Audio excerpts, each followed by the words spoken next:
रोजच्या भाज्यांमध्ये आज वेगळं काय करायचं असा विचार करत फ्रीज ओपन केला तर यामध्ये कोबी होता. आता कोबी म्हटलं तर मुलं तर खायला नकोच म्हणतात. बऱ्याच जणांना सुद्धा कोबी आवडतच नाही.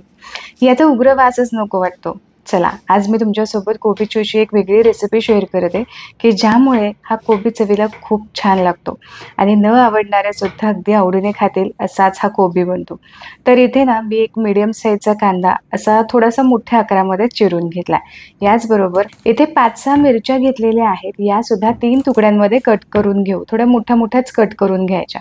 आता कोबी सुद्धा कट करून घेऊ. तर कोबी सुद्धा आपल्याला थोड्याशा मोठ्या आकारामध्येच कट करून घ्यायचा आहे. हा कोबी साधारण 250 ग्रॅमचा असेल.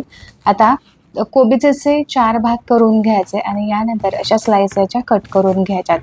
ही कोबीची भाजी खूप पटकन तयार होते आणि अशा काही ट्रिक्स मी तुमच्यासोबत शेअर करते की ज्यामुळे याची चव सुद्धा खूप भन्नाट लागते. तर इथे कोबी साधारण अशा मोठ्या आकारामध्ये मी चिरून घेतलाय. आता एक मीडियम साईजचा टोमॅटो सुद्धा थोड्याशा मोठ्या आकारामध्येच कट करून घ्यायचा आहे. खूप जास्त वेळ या भाजी चिरण्यासाठी लागत नाही. अगदी फटाफट हे काम होऊन जातं. कोबीची भाजी बनवण्यासाठी जे काही साहित्य लागणार आहे ते सगळं इथे चिरून झालंय. आता पटकन भाजी बनवायला घेऊया. तर यासाठी इथे कुकरमध्ये आपण आजची ही भाजी बनवणार आहोत. यामध्ये 1.5 पळी तेल घातलेलं आहे.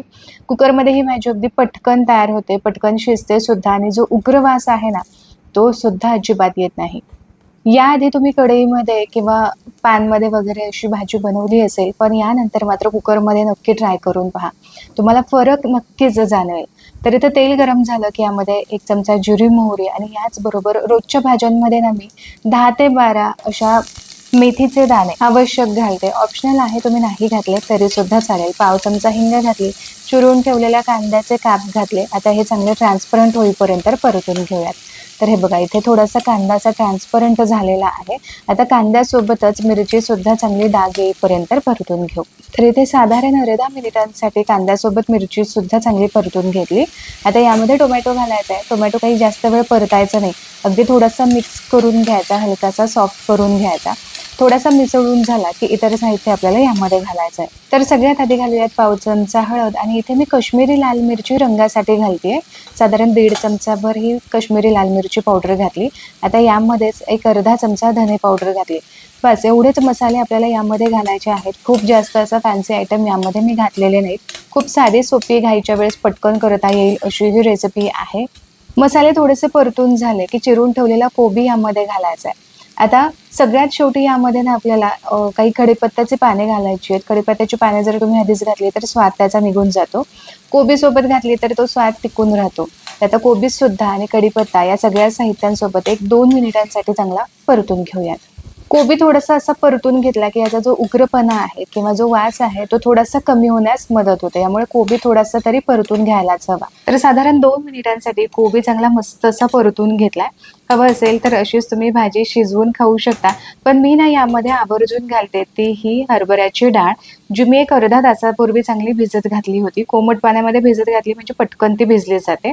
आता ही हरभऱ्याची डाळ सुद्धा आपल्याला या कोबीमध्ये घालायची. यामुळे चव खूप भन्नाट येते आणि जो कोबीचा उग्रपणा आहे ना, तो सुद्धा खूप कमी होतो. यामुळे इतर कुठली डाळ घालण्याऐवजी ना, ही अशी हरभऱ्याची डाळ आवश्यक घालायची. यामुळे चव तर भन्नाट येतेच आणि याचबरोबर सगळे आवडीने ही भाजी खातात. चवीपुरतं मीठ घालून यामध्ये मिसळून घ्यायचं. आता कोबीमध्ये भरपूर पाण्याचा अंश असतो, मॉइश्चर असतं. यामुळे कोबी पाणी नाही घातलं तरी सुद्धा शिजू शकतो. पण आपण यामध्ये डाळ सुद्धा घातली आहे.